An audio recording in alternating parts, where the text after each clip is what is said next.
Hello guys, welcome back to my channel mister Do. ಸುಸ್ವಾಗತಂ. ಇವತ್ತು ನಾನು ಬಂದಿರೋ ಜಾಗ ಕಳೆನಗರದಲ್ಲಿ ಲೊಕಟಾಗಿರುವ ಮೊಮೋಸ್ ಅಂಗಡಿಗೆ. ಇಲ್ಲಿ ಯಾವಾಗ ನೋಡಿದ್ರು ಜನ ಜಾತ್ರೆ ಆಗಿರ್ತದೆ ಗುರು. ಬನ್ನಿ ನೋಡ್ತೀನಿ ಎಷ್ಟು ಜನ ಇದ್ದಾರೆ. ಇವ್ನು ಕೊಡೋ ಮೊಮೋಸ್ ಮಾತ್ರ ಯಾವತ್ತೂ ಯುನಿಕ್ ಟೇಸ್ಟ್ ಇರ್ತದೆ, ಮತ್ತೆ ಅಷ್ಟೇ ಕ್ಲೀನಾಗಿ ಹೈಜೆನಿಕ್ ಆಗಿ ರೆಡಿ ಮಾಡ್ಕೊಡ್ತಾನೆ. ಅದಕ್ಕಾಗಿ ನಾನು ಒಂದು ಪ್ಲೇಟ್ ತಿನ್ಬಿಡೋಣ ಅಂತ ಹಾಫ್ ಸ್ಟೀಮು ಹಾಫ್ ಫ್ರೈ ಹೇಳಿದ್ದೀನಿ. ಬನ್ನಿ ತಿಂದು ನೋಡ್ಬಿಟ್ಟು ಟೇಸ್ಟ್ ಹೇಗಿದೆ ಅಂತ. ನನ್ನ ಕೈಗೆ ಬಂದಿದೆ ತಡ ಸ್ಟೀಮ್ ಮೊಮೋಸು ಮತ್ತು ರೆಡ್ ಚಟ್ನಿ ಅಂತೂ ಟೇಸ್ಟ್ ಮಾಡಿ ನೋಡಿದೆ. ಟೇಸ್ಟ್ ಅಂತೂ ನಾನು ಪ್ರತಿ ಸತಿ ಬಂದಾಗೂ ಇಲ್ಲಂತೂ ಯೂನಿಕ್ಕಾಗೇ ಇರ್ತದೆ. ಟೇಸ್ಟು ಸೂಪರ್ ಆಗಿದೆ. ನೀವು ಯಾರನ್ನ ಕಳೆನಗರ ಸೈಡ್ ಇದ್ದರೆ ಬಂದು ತಿಂದು ನೋಡಿ. ನನ್ನ ಆಲ್ ಟೈಮ್ ಫೇವ್ರೇಟ್ ಬಂದು ಇಲ್ಲಿ ಫ್ರೈ ಚಿಕನ್ ಮೊಮೋಸು. ಅವ್ನು ಕೊಡೋ ಚಿಕನ್ ಮೊಮೋಸ್ಗೆ ಮತ್ತು ರೆಡ್ ಚಟ್ನಿ, ಗ್ರೀನ್ ಚಟ್ನಿ, ಕೆಳಗೆ ಚಟ್ನಿಗಂತೂ ಸೂಪರ್ ಆಗಿರ್ತದೆ ಟೇಸ್ಟ್ ಅಂತೂ. ನಾನು ಯಾವತ್ತೇ ಬಂದರೂ ಫಸ್ಟ್ ಫ್ರೈ ಆರ್ಡ್ರ್ ಮಾಡ್ತೀನಿ. ಟೇಸ್ಟ್ ಅಂತೂ ಆಸ್ ಯೂಶುವಲ್ ಚೆನ್ನಾಗೇ ಇದೆ, ನನಗೆ ಇಷ್ಟನೇ ಆಗುತ್ತೆ.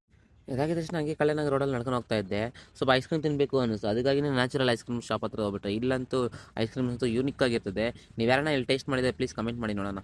ನಾನು ನ್ಯಾಚುರಲ್ ಐಸ್ ಕ್ರೀಮ್ಗೆ ಯಾವತ್ತೇ ಬಂದರೂ ನಾನು ಆರ್ಡ್ರ್ ಮಾಡುತ್ತೆ ಥಂಡರ್ ಕೋಕೋನಟ್ ಅಂತ. ನಾನು ಯಾವಾಗೂ ಕಪ್ಪಲ್ಲಿ ತಗೊತಾ ಇದ್ದೆ, ಇವತ್ತು ಮಾತ್ರ ಕೋನಲ್ಲಿ ತಗೊಂಡಿದ್ದೀನಿ. ಬನ್ನಿ ಟೇಸ್ಟ್ ಮಾಡಿ ನೋಡೋಬಿಡೋಣ ಅನ್ಕೊಂಡು ಟೇಸ್ಟ್ ಮಾಡ್ತಾಯಿದ್ದೀನಿ. ಟೇಸ್ಟ್ ಆ್ಯಸ್ ಯೂಶುವಲ್ ಸೂಪರಾಗೇ ಇದೆ. ನೀವು ಯಾರನ್ನ ಇಲ್ಲಿ ತಿಂದಿದ್ರೆ ಪ್ಲೀಸ್ ಕಮೆಂಟ್ ಮಾಡಿ. ಓಕೆ ಫ್ರೆಂಡ್ಸ್, ಇಷ್ಟಾಗಿತ್ತು ನಾನು ಈವ್ನಿಂಗ್ ಸ್ನ್ಯಾಕ್ಸು. ಪ್ಲೀಸ್ ಇದೇ ಥರ ವೀಡಿಯೋಸ್ಗಾಗಿ ಲೈಕ್ ಮಾಡಿ, ಶೇರ್ ಮಾಡಿ, ಕಮೆಂಟ್ ಮಾಡಿ. ಇಂತಿ ನಿಮ್ಮ ಪ್ರೀತಿಯ ಮಿಸ್ಟರ್ ಡೂಡ್.